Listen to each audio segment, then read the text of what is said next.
Welcome to the Empathic Mastery Show. I'm your host, Jennifer Moore, and I'm so glad you're here.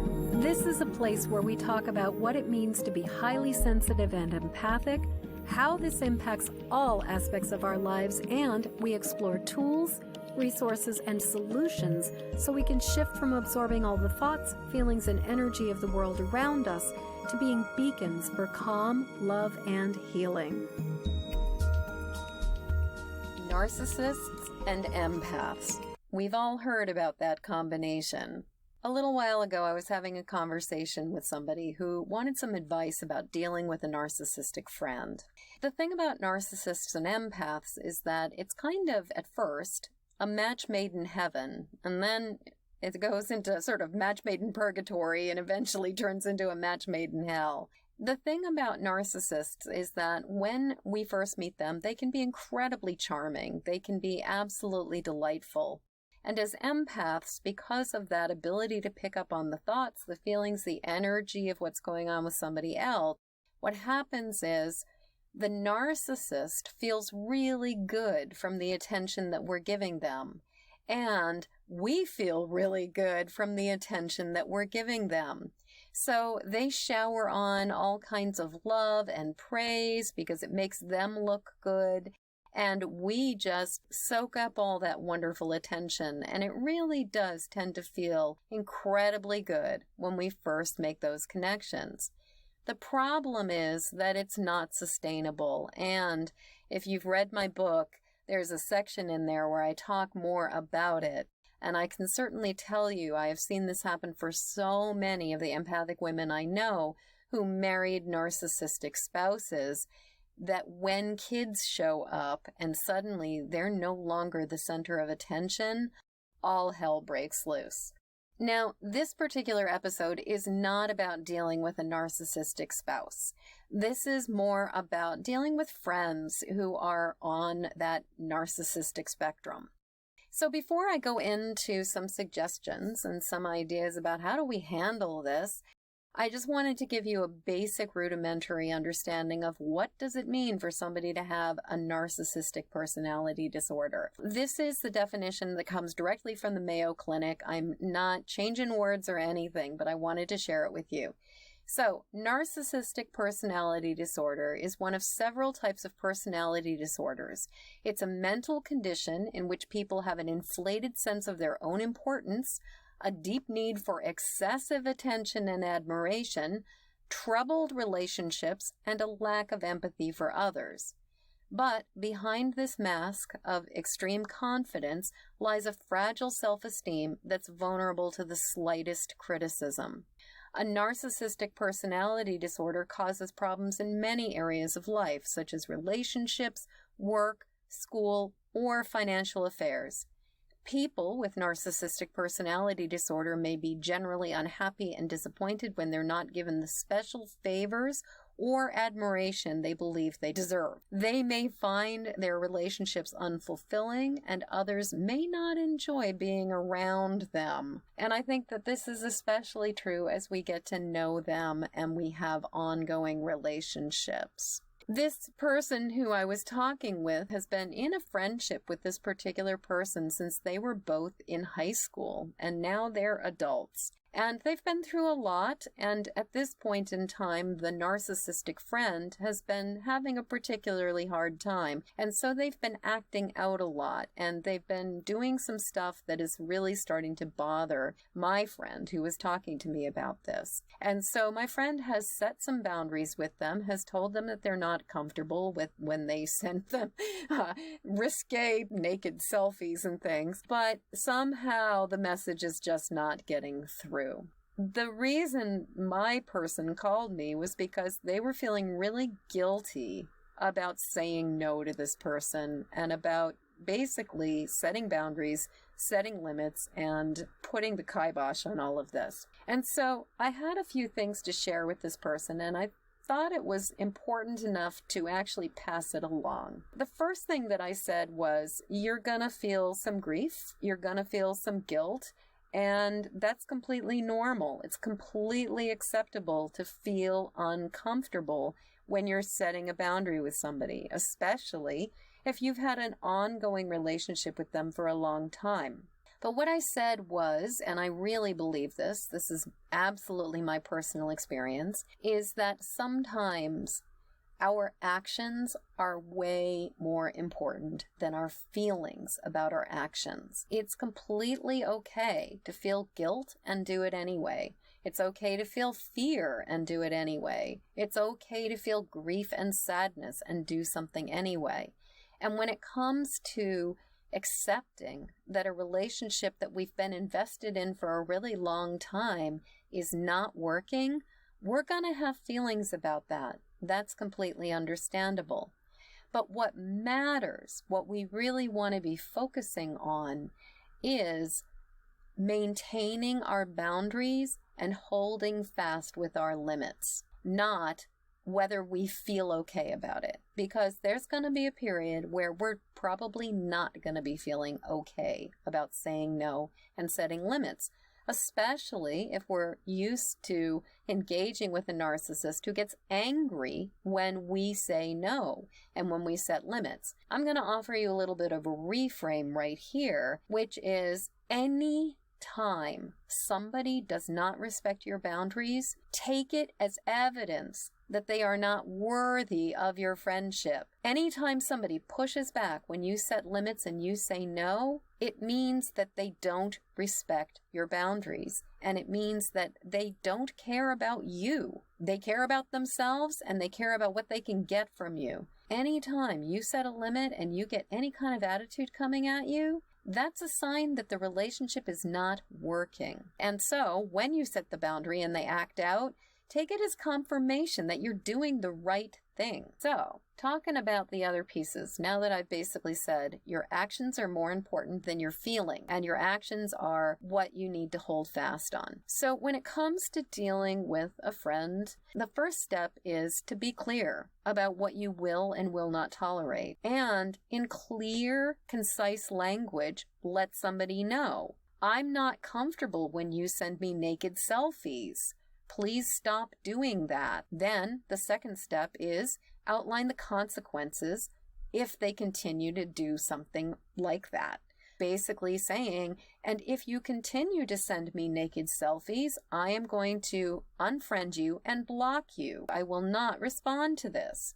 This is not okay. What I'm talking about is about the kind of people you don't live with, that you're not putting up with on a daily basis. These are the kinds of people where you can erase them from your contact list. You can block and delete them from your phone and from your social media. I'm not talking about spouses that you're deeply entrenched with and or people that you are living with where it's a lot more complicated. First step was be clear about what you will and will not tolerate. Second step is outline the consequences of their infractions. Then the third step, and this is the one that's really important, is do not engage if they continue to persist in bad behavior.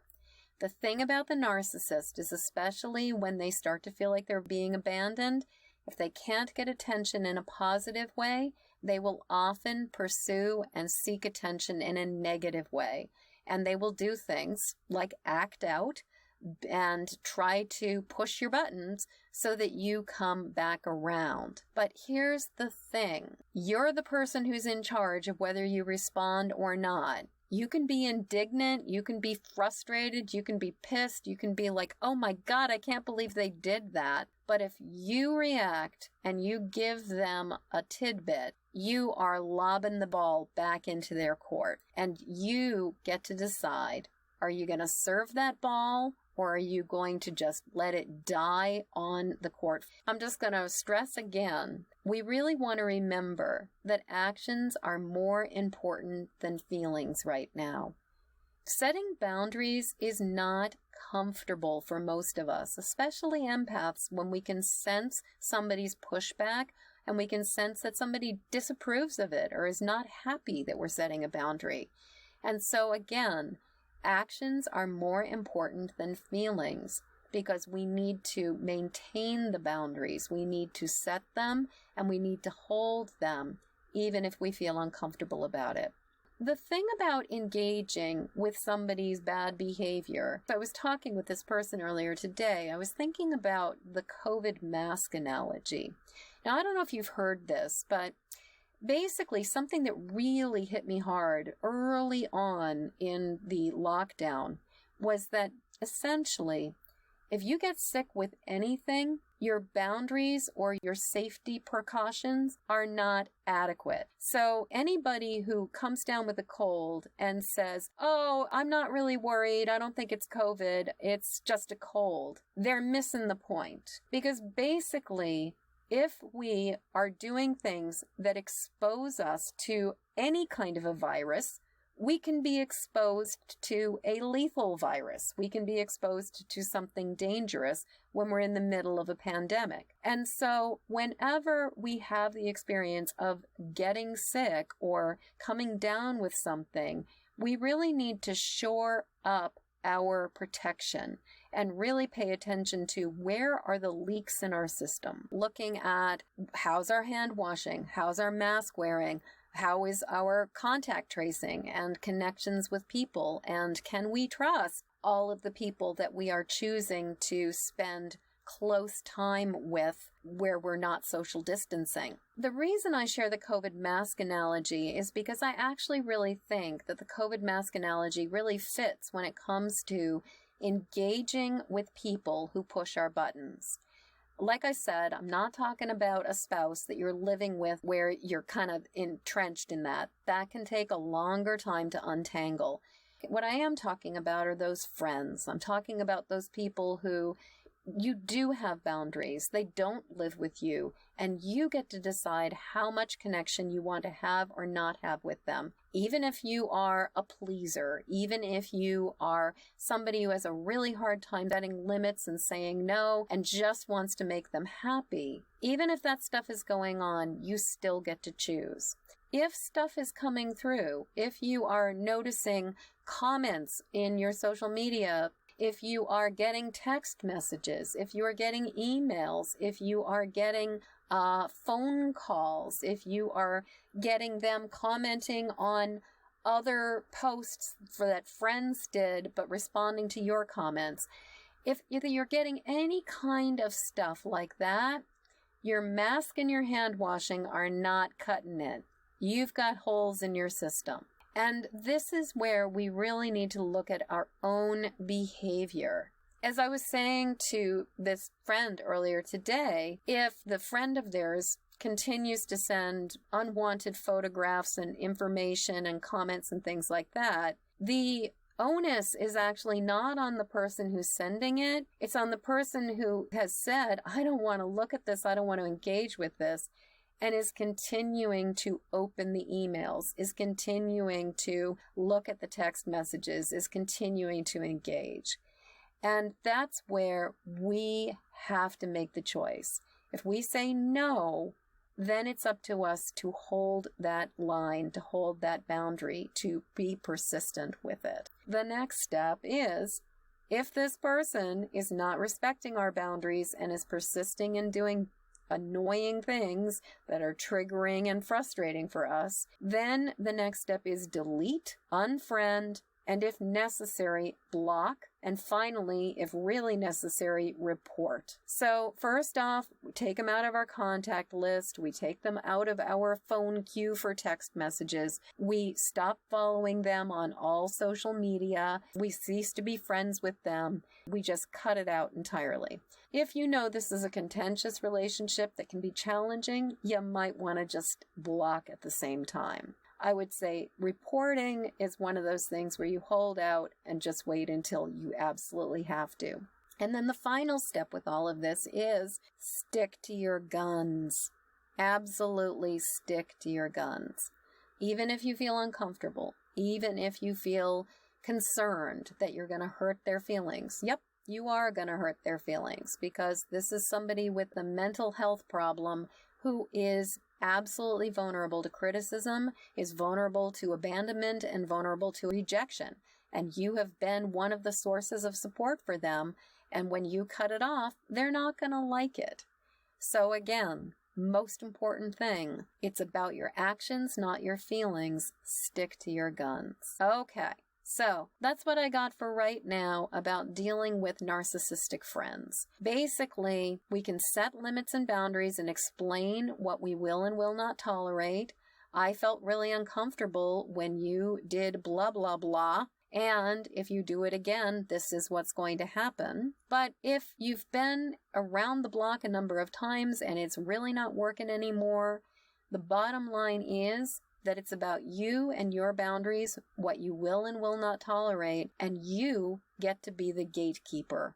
And that's the most important thing. I'd love to hear what your experience with dealing with people like this has been. Have you ever had to cut somebody off? Have you ever had to set those kind of hard boundaries? Were you shaking in your boots when you did it? Did it feel easy, or did you find it was pretty uncomfortable? Which I can tell you from my experience, sometimes setting boundaries can be pretty uncomfortable. So I'd love to hear what you have to say. Come on over to empathicmasteryshow.com and leave a comment about the times that you've set boundaries. I'd love to hear about it.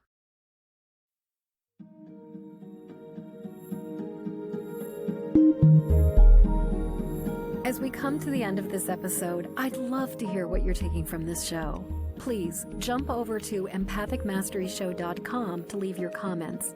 In the show notes, you'll find a link to grab your copy of my Empathic Safety Guide, 3 Basics for Finding Calm in the Eye of the Storm.